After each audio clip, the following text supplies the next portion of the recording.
Welcome to the Chris Terrell Podcast. If you haven't already noticed, there's no intro music, it's just me talking. If you've been a long-time listener of the podcast, you know that occasionally when I travel, I have to get scrappy sometimes. So here's a fun story. I actually recorded an entire podcast episode, and I could have swore I put it on my hard drive to bring with me to Sacramento to upload for you all. Turns out I didn't, and so I have no means of recording a podcast, but I just so happen to have brought a wireless microphone, which I'm talking on right now, and I happen to have a hard drive full of Guild podcasts. Now let me explain what I mean by Guild podcast. So within the Guild, I have something called the Food, Body, and Mind podcast. It's only accessible to Guild members. And I have had some technical difficulties. That was put on pause and it's getting ready to come back. So I'm super excited. There's actually 45 episodes of that podcast in there. And while I was this morning kind of racking my brain going, how am I going to get a podcast up to you? Because I do not want to leave you hanging. It's important to me that I get you a podcast episode every week. My wife, Candace, looked at me and she said, well, what about a Food, Body, Mind podcast? And I was like, well, I actually have episodes of those with me. And she goes, well, why don't you upload like one of the most listened to ones? And I was like, well, yeah, actually, that's a great idea. You know, so here we are. As Bob Ross would say, we have found ourselves with a happy little accident. So here in just a moment, you're going to hear some new intro music. I'm just literally going to upload the episode of the Food, Body, and Mind podcast for you. So consider this a preview of what kinds of I'm going to say content you will find in the Guild. Now, keep in mind, I don't want you to think this is all this is. The Guild is not just a podcast. Like, there's so much more to it. But one of the things you get is a membership-only podcast. And in this episode, it's one of my favorite ones I've done. It's where I discuss the mental phases of weight loss. I don't want to get into it any more than that because I'm going to let the podcast episode speak for that. But if you're listening to the episode and you find that you're like, wow, I really like this. I like this deeper dive. I like this more focused nature of it. You might consider the Guild itself. Now, if you're thinking about joining it now, you can. I'm just going to let you know something. I'm doing a sale on Labor Day. So if you've been thinking about joining the Guild and you want to get in at a really great rate, you can join at that sale on Labor Day weekend. So just keep that in mind. Just know that you're welcome to join right now. You can. I'm not going to stop you. But if you want to get in on a better rate, why don't you think about joining on the Labor Day weekend sale that's coming? Be sure to subscribe to the podcast so that you're notified when that happens. And don't forget, in September, I'm doing my multi-day workshop, and it's going to be completely free. And I hope you don't think free means cheap, because if you ain't been to one of my workshops, you just don't know. My workshops, I hold nothing back, and I'm so excited for this one. I already started working on it, so be prepared for that as well. So let's go ahead and stop with this introduction. I'm going to go ahead and stop the recording right here, and you are going to get to hear a Guild-exclusive podcast episode starting in 3, 2, 1.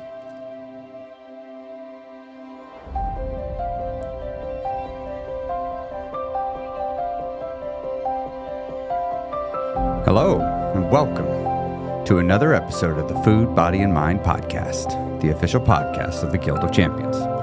Join me this week as I tell you about the stages of weight loss so you can find where you're at on your journey.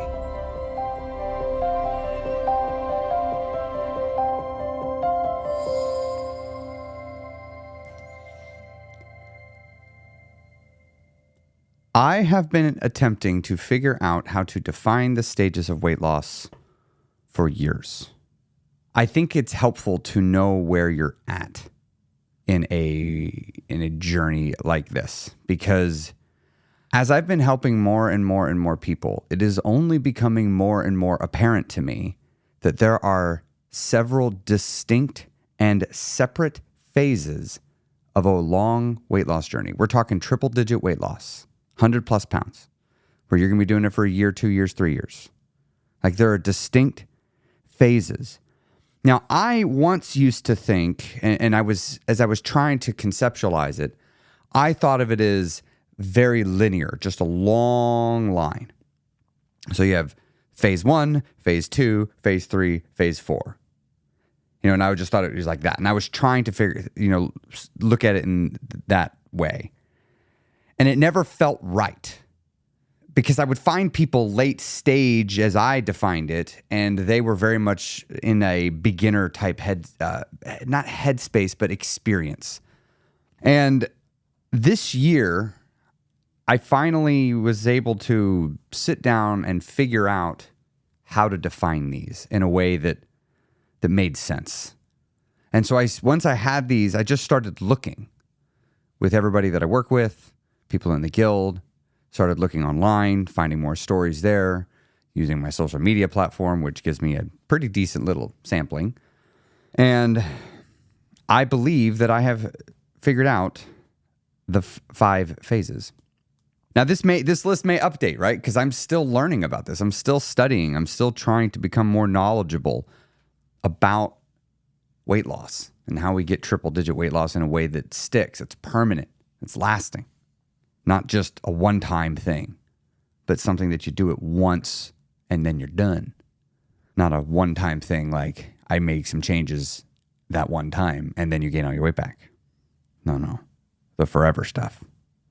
So here are the phases. Phase 1 is the excitement phase. This is where you are completely and totally excited at the prospect of changing. Your desire scale has tipped to the far end. You're, in a word, motivated often when you're in this excited phase. You're excited about what it is you're doing. Many individuals, when they begin their journey, this is the attitude that shows up in the door. This is what I see. This just wide-eyed excitement of like, I'm so excited. I'm going to finally do this.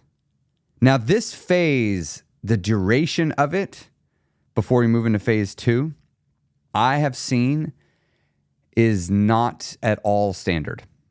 Like, some people are in it for a day. Some people are in it for weeks. Some are in it for months before they move into phase 2. So, but just understand that excitement phase, when you're like, yeah, I'm so excited. It is phase 1. There is another phase that comes after it, and there's 5 of them. So when you're in that like super motivated headspace, here's what's coming next. Phase 2 is discouragement. This is often triggered by something, and it'll often be related to something that mattered to you. Discouragement usually can be found somewhere nearby an unmet expectation that you had. If you're getting discouraged, it is very likely that you premeditated that discouragement by setting a expectation and it was unmet. Welcome to being a human, right? Like, am I right? Why do we do this? I know you know what I just said. You know it. I know you know it. You know I know you know it. And yet we all do it, right? But so this happens. We get discouraged. An expectation went unmet. Maybe you get on the scale you were hoping it'd go down and went up. That's a big one. Or maybe you thought you were going to eat your calories tomorrow and you got there tomorrow and something happened and you got a case of the fuckets. All right, that's an unmet expectation. Maybe you thought today you were going to exercise and you just got some bad news and you just didn't, right? That might be an unmet expectation. Or maybe you thought you were going to have a certain thing for dinner that was going to work out, and then your husband brings home your favorite dish from your favorite takeout place, but unfortunately said favorite dish is like 2,500 calories, and you don't know how you're going to say no to it, and you don't. So that right there would be an unmet expectation. I expected to have a plan, and damn it, my husband went and messed it up. It's not his fault, by the way. So that's phase 2, discouragement. Fortunately, there's 5 phases. The discouragement phase doesn't last forever. It ends. And it ends with phase 3, recommitting. The discouragement phase will end when you recommit to something. Now, my hopes are that you recommit yourself to your goal that you set, but you might recommit yourself to your old lifestyle. But when the discouragement is done, you're going to end it by recommitting to something and beginning to move your life in a new direction. These recommitment points are important because you're going to commit to something. And if you don't have a goal related to your weight loss, you got nothing to commit to.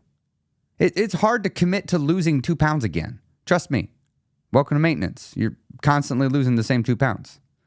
You've got to make sure you have a goal, several goals, different goals, all of which will help you lose weight so that when you're at a recommit point, you can recommit to one of these goals. And then we move into phase 4. Phase 4, a very important phase, resignation. This is where you have resigned yourself to the fact that this is going to be work, that this is not going to all be sunshine and rainbows, that this is going to be real life. Now, again, whether you recommitted to the old life or you recommitted to the new life you're building, either way, you're going to resign yourself to it. You're going to resign yourself to what is happening. You're just going to give in. You're going to stop resisting so damn much. You'll realize your discouragement often has come from your resisting. It has come from you setting expectations and insisting on they get met. And then when they don't get met, you get butthurt about it. You've got to resign yourself to this is just how it's going to be. I'm going to have bad days, and I'm going to still have to figure out how to eat in my calories and get my movement in. I'm just going to have to figure it out. I don't want to figure it out, but what choice do I got? I got no choice. If I don't do it, I'm going to go the wrong way. And I want to go the wrong way. And I don't want to be sad either. But you know what? Damn it. At least I can make some movement in one of these areas. I'll just be sad while I work out. You just resign yourself to it. It is what it is. You're at your work party, and then somebody brings in your favorite cake, and you're like, damn it. And you're just like, whatever, I'm not having any. I'm mad. You know, you can have some? No. Why not? Just don't want any. You sure? Yes. You know, sometimes you just get in these moods. You just resign yourself to your fate. You resign yourself to your fate that this is what it's going to be. But then here comes phase 5. This is the beginning of your second win, or third win, fourth win, fifth win, sixth win, and so on, because this is a circle. Phase 5 is excitement. But it is excitement much like the first excitement, except it's different than first excitement. First excitement is your on-ramp. You don't ever see that one again, hopefully. Hopefully, you can. See, first excitement is naive excitement. Many individuals begin this journey with this naive view of that it's going to be easy. It's going to be doable. I mean, it is doable, sorry, but it's not easy. Like, it's going to require work. You know, sometimes we have this naive feeling that, like, I'll just be able to make these switches in my head and I won't backslide. No. Or we have this naive view that it's actually circumstances that are the problem, not the person in the mirror. You see, on the second win, you have begun to erode those illusions. You have begun to see that, turns out it's me that's the problem. Turns out it's me that's getting in my own way. Damn it. I thought it was my spouse, my job, my kids, my stress, my whatever. No, it's you. And in this excitement phase, you now know this just a little bit more in this second excitement phase. And in this second excitement phase, you're not quite as naive. You're a little bit more cautious. You're like, maybe let's not pretend I know everything. And you move into your second wind. And your belief has intensified. Now, this last phase of excitement is triggered by something. You're in this resignation phase, but at some point you begin to notice the benefits of all the work and you realize you love these benefits. And that leads to some really great feelings. Like maybe you look in the mirror and you're like, ooh, your brain did an update the night before. It now sees what you actually look like. And you're like, oh, when did I become this sexy? I didn't know this was going to happen. What? When did you show up? And you're just looking at yourself and you're starting to like, well, hot damn, all that misery that I've been putting myself through has led to this person looking at me in the mirror. Well, that was hashtag worth it. Yeah, I'm doing some more of that. And all of a sudden you're excited. You're excited to get to the grind. You're excited to work on yourself because you now realize, if no one's lying, if you just keep doing it for 6 months consistently, you look like someone that did it for 6 months consistently. Go figure. If you do it 6 months inconsistently, you will look like someone that does it 6 months inconsistently. You'll realize that. And you're like, oh, I just need to stop taking breaks at every time it gets just a smidge hard. I got to stop making excuses. You'll slowly see that more every time you go through this cycle. Because on the other side of this excitement is hubris. That's what's waiting for you. And understand, you are going to set an expectation. You won't mean to. You won't mean to, but you will. And it'll go unmet. Then you're going to get discouraged. And it's a vicious cycle, man. It just keeps going. And then you're going to recommit. And again, you could recommit to the journey, but you could also recommit the wrong way again. And then you're going to resign yourself to what's happening, and you're going to just settle into the grind, and then something's going to happen. You're going to get this flash of like, oh, this is why I'm doing all this. Oh, this is amazing. And then you're going to get really, really excited again, and then hubris is going to set in, and you're going to set an expectation that goes unmet, and you're going to get discouraged, and then you're going to recommit, and then you're going to resign yourself to what you're doing, and then you're going to get excited again. You see how this goes? You see how this is? It just keeps going. Now, you can extend the amount of time you stay in a phase, and you can reduce it. You can also just be at the mercy of life. Like this expectation thing. You could be actively on the lookout in your life for expectations that you're setting and try to catch them and get rid of them. Get rid of those, free yourself of those expectations. You could do that. And that would encourage you to stay in the excitement phase longer, because you're less likely to have an unmet expectation. Or you could just not give a damn, and you could not pay attention at all and just hope it magically gets better, and you're going to set an expectation that's going to be go unmet in like 6 minutes. Because if you know, that's what happens. You didn't pay attention. Like, it is up to you to decide. And of course, you could actively be setting expectations. You could like literally hear everything I'm saying. And you could actively make expectations of others. As an example, they, of course, won't meet them, especially if you don't tell them that you set the expectation. And you're going to be disappointed, which will lead to discouragement. That's up to you. You're the one making the choice on how to live your life. It is the way you live your regular life that is going to determine how long you're in these phases. It's not going to be the way you feel in a guild meeting or the way you feel when you're reading a personal development book or in that moment when you saw the scale go down. Those aren't the moments that are going to determine what results you get. It's the stuff you do in your regular ass life. The stuff you do when you're driving to work. The stuff you do when you're sitting at your desk at your office. The stuff you do when you're at home and your kids are all running around. The stuff you do when your kids come up and say, I need another $50. You're like, really? Again? Like, you're the one it's how you handle these situations. That's how that's going to determine the results that you get. And as you move through this circle of excitement, discouragement, recommitting, resignation, excitement, as you move through this, each time you will be wiser than you were before. So don't get stuck in a phase too long. If you stay stuck in a phase too long, you miss out on the next cycle where you get to learn more.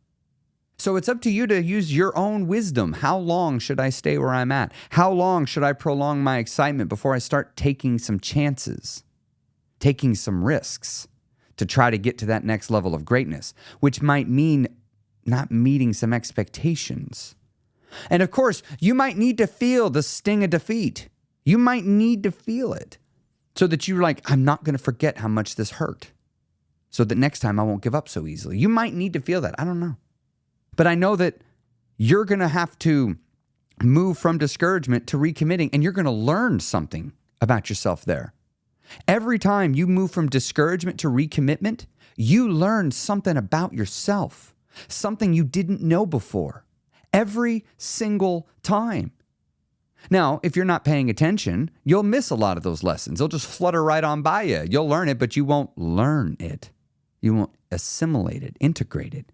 It'll be a passing bit of wisdom and truth about you. And because you don't write shit down, you'll never think of it again. And you just missed that little bit of truth of who you are. So I got to write things down, by the way. But when you're moving from discouragement to recommitting, you are going to learn who you are for real. It's in that transition. And as you sit in the resignation phase, you're going to learn about your limits. You're going to learn what is it like to be an endurance person. What is it like to say no when you could say yes? You're going to learn these things in that phase. But you're also going to learn something when you transition again into excitement. And the more you look at this cycle over and over and over and over again, seeing that it is a cycle that you do indeed repeat on a micro and macro level, you'll realize your resistance to the transitions will prevent you from truths that you need. But your overzealousness to zip through everything also robs you because you're not having a chance to take any of it in. Your mind will only let you change so fast. And the rate at which it will let you change will vary depending on what's going on in your life. Sometimes it'll be easy to change. Sometimes it's going to be hard. And just because it's hard now doesn't mean it won't be hard later. It might be easy to change later. And just because it's easy now doesn't mean it won't be difficult later.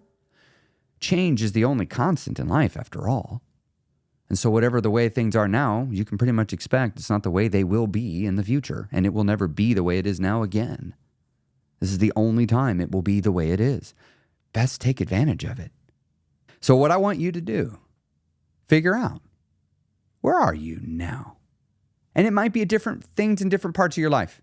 In your fitness, you might be at a different stage than you are with your food, than you are with your sleep, than you are with your romantic relationships, than you are with your self-talk. All of these being different things that you could be working on. You could be moving through these different phases all the time. Now, I'm using these and talking about them in the context of weight loss, but these are really phases of change. It's a journey that we go on. It's an experience that we as humans experience. It's part of what, this is living. Going through these phases is living. I've thought a lot about that question, though. Living. What's the point of it? Why? Once I realized I've only got one life on this earth, not two, not three, one. Once I realized that, I started to wonder, what's the point? Right? Don't you think of that? What's the purpose of life? Sometimes I think I have an answer I like, and then sometimes I'm like, I don't know if that answer's enough. Sometimes an answer seems too complicated, and other times it seems too simple.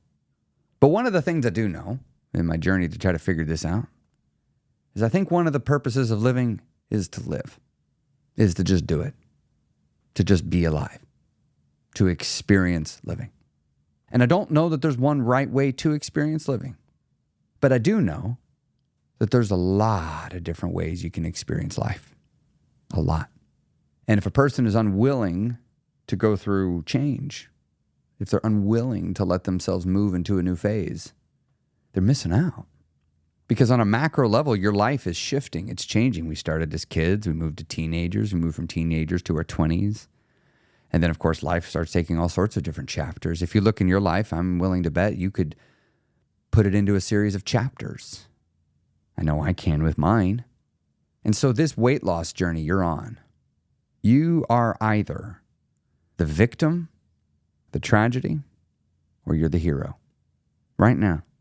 Now, I don't remember ever seeing the Great Hero movie where the hero showed up, kicked ass, the bad guy showed up, he kicked ass, and then everybody went home happily ever after. I don't remember that comic. I don't remember that movie. I'm pretty sure it's because that would be super boring. That would be super boring.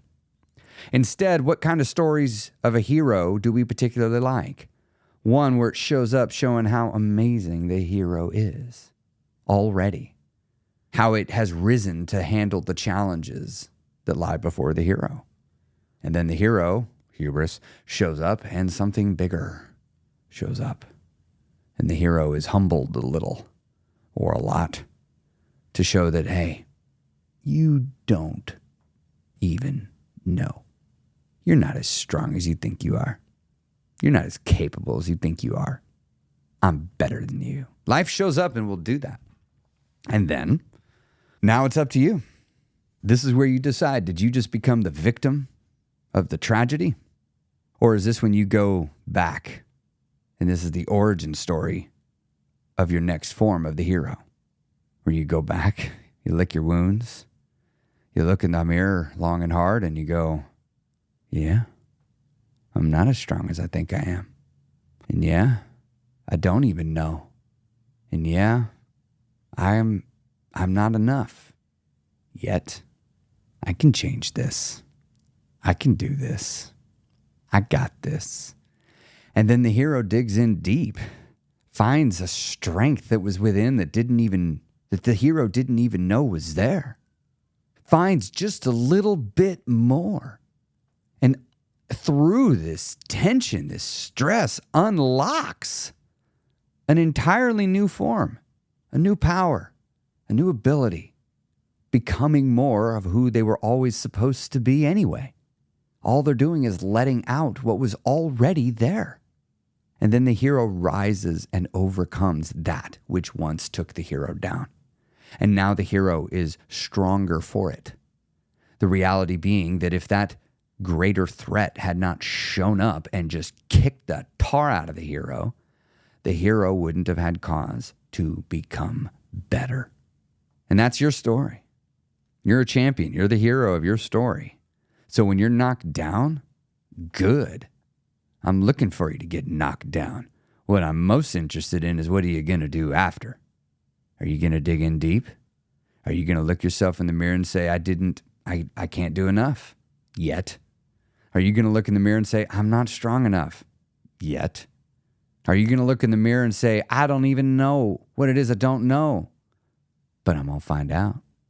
Are you going to let these terrible thoughts, this stinking thinking, be the end? Is that the end of sentence? End of discussion? Or are you going to respond to it and say, you know what, self? I can do this. And then the voice shows up and says, you've never done it before. You're not going to be able to do this. Look what you did last night. You overate so much. You see that last night? That is proof that you can't do this. You know what? Why don't you just go ahead and have that food? You know it'll make you feel better. You know, when that voice shows up, that could be end of discussion. Or you could turn back and say, everything you just said is right, except for one thing. I can change. There's always got to be a first time. And who are you to say this isn't it? Yeah, I messed up last night. Yeah, I did. I lost control. I'm going to look into that here in a minute. But for now, I'm going to keep going. What if that was the end of discussion? What if that's where it ended? It's up to you to decide how the discussion in your head ends. It is always up to you. Fear doesn't need to always have the final word. In fact, I usually find it's best if you don't let fear have the final word. Have fear chime in, but don't give it the final word. So where are you on your journey? And are you the hero? Or are you the victim?